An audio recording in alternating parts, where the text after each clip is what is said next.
redonne la parole à Stéphane.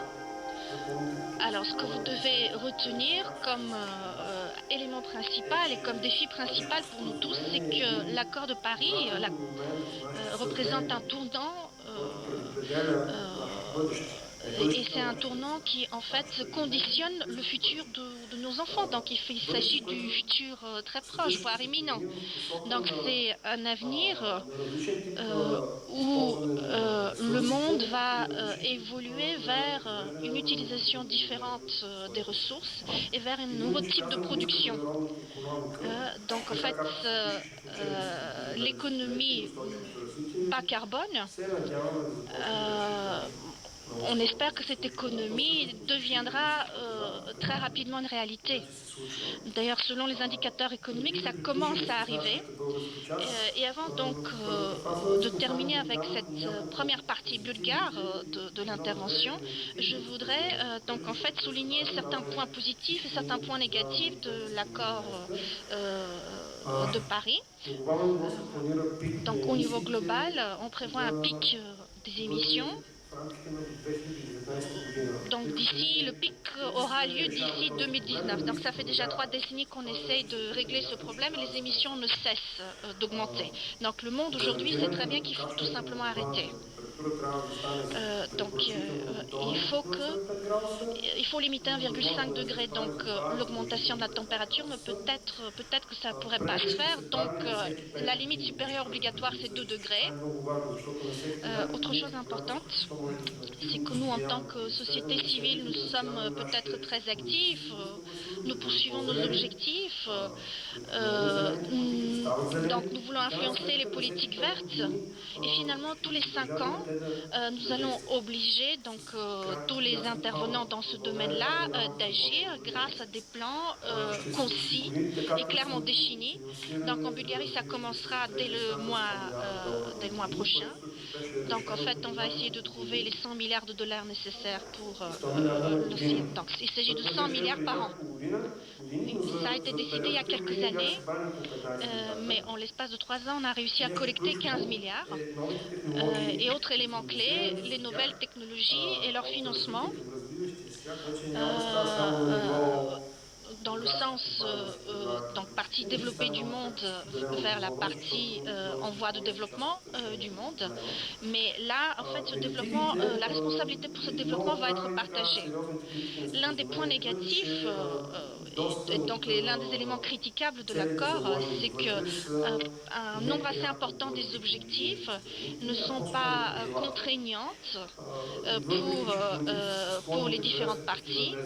Et même si les hommes politiques semblent apprécier ce genre d'objectifs non contraignants,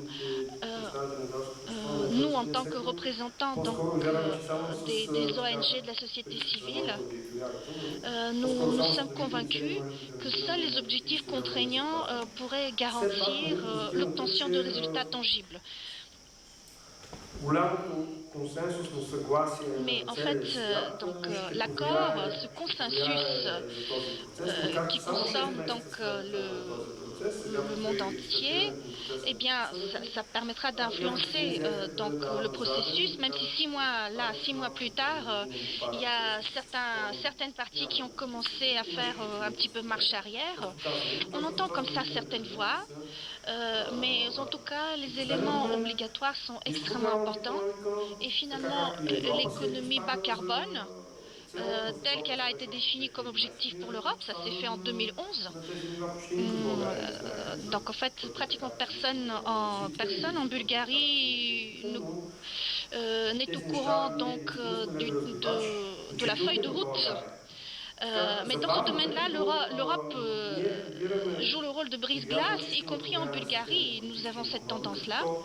Donc, en fait, nous sommes convaincus de pouvoir donc influencer les politiques dans le monde. Malheureusement, les autorités bulgares, elles ont tout simplement conclu que l'accord de Paris ne permettrait pas de modifier quoi que ce soit, de changer quoi que ce soit. Donc, il ne faut pas écouter ce genre de propos tenus par exemple par notre ministre au mois de décembre dernier. Non, ça va chercher.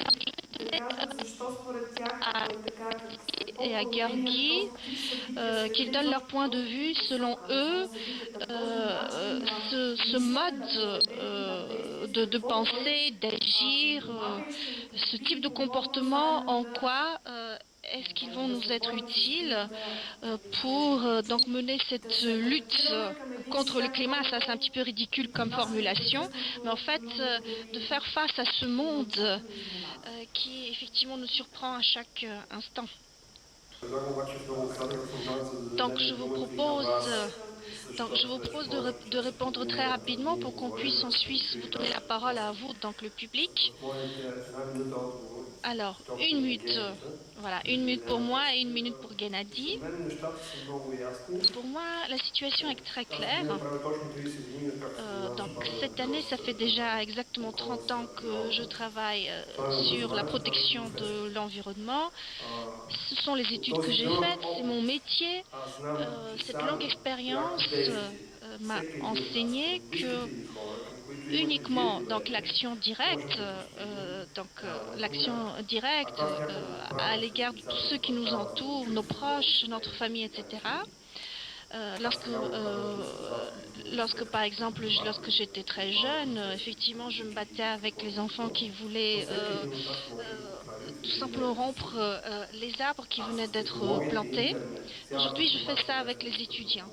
Et aujourd'hui, dans notre société où vous avez les technologies et donc l'information très accessible, donc en fait, c'est très, très facile de passer à l'action directe. Donc, des petits actes, de petites choses au service du futur. Donc en fait, j'évite maintenant soigneusement de mettre en avant les tableaux noirs. Je pense que c'est quelque chose qui effectivement empêche les gens d'aspirer à la réalisation de leurs rêves. Et donc en fait, la seule approche, à mon sens logique, c'est tout simplement de croire que tout problème a une solution. En ce qui concerne les jeunes, je pense que chaque nouvelle génération a plus de connaissances que la génération précédente. Et quand on vous dit par exemple en Bulgarie que les jeunes ne sont plus si éduqués que ça, je ne suis pas d'accord. Par exemple, mon enfant qui a 5 ans et qui est à la maternelle, eh bien, mon gosse, mon môme, il est capable de faire du calcul, d'écrire et de parler 2 langues. Donc en fait, il y a toujours cette question du soit. Soit on revient à la grotte, soit on ne survit pas. Écoutez, moi je pense que nous faisons partie de l'évolution. De quelle manière se fera cette évolution, pour quelles raisons et en raison de quels facteurs, ça personne ne peut le prévoir. Les théories, les scénarios, oui, c'est quelque chose qui est développé par les scientifiques, mais ce que nous pouvons faire, chacun de nous, ce que nous pouvons faire ici et aujourd'hui, c'est tout simplement de nous appuyer sur les solutions pratiques. Donc il y a une théorie qui est la théorie donc, de la limitation. Donc en fait c'est quelque chose qui se développe dans le monde de l'entreprise. Donc cette théorie des limitations indique globalement comment, grâce à une approche, à une gestion appropriée, nous aurons en un minimum de temps atteindre les résultats, les meilleurs des résultats. Et ça, c'est quelque chose qui est valable aussi pour notre quotidien, y compris pour les transports. Et là je ne suis pas d'accord avec notre ami français. Je ne pense pas que les transports soient un gros problème. Il y a quelques semaines, un avion solaire a fait le tour de la planète. Comme Einstein l'a dit, il nous faut de nouvelles solutions pour les problèmes que nous avons créés avec nos vieilles solutions. Donc en fait, les solutions, elles sont dans notre tête. La théorie des limitations nous prescrit d'arrêter d'agir comme nous le faisons Înțelegeți? actuellement. Planeta e geosistema. Et n'oubliez pas que la E planète în est mod un de système proteger vivant. suveranitatea Nous ne spre pourrons pas tout în mod de arrêter reducere tout de suite, mais nous minimă pourrons nașterea réduire de manière significative donc les aspects négatifs et donner la chance aux écosystèmes donc de se renouveler et donc de nous permettre de faire face aux problèmes. Donc donnons sa chance à la nature. Donc en fait c'est la nature qui propose les solutions, c'est l'évolution qui les a inventé ces solutions. Voilà, ça existe depuis des milliards d'années. Donc en fait les solutions elles sont autour de nous, nous devons tout juste les mettre en œuvre.